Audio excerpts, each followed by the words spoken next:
اهم بنود عقد الاتفاق، احنا بنكتب عقد الاتفاق عشان ما نلجأش للمحكمة تاني. حلو، يبقى لازم عقد الاتفاق يبقى واضح وصريح. هنكتب النفقة، نفقة بنوعيها، يبقى لازم يبقى في نفقة أجر مسكن وموضحة هي قد إيه. مفيش أجر مسكن يبقى في إيه؟ تمكين من الشقة، وبنذكر لو هي أخدة قرار تمكين بنوضحه طبعا في عقد الاتفاق.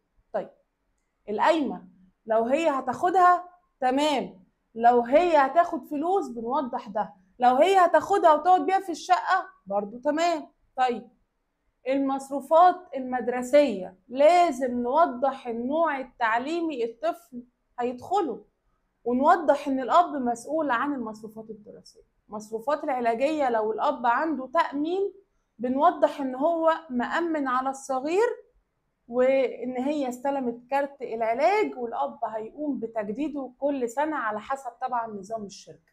طيب لو مفيش، ساعتها بنقول ان انت ملزم بجميع ايه المصروفات العلاجيه، ولو الطفل مريض بامراض مزمنه بنوضح في عقد الاتفاق.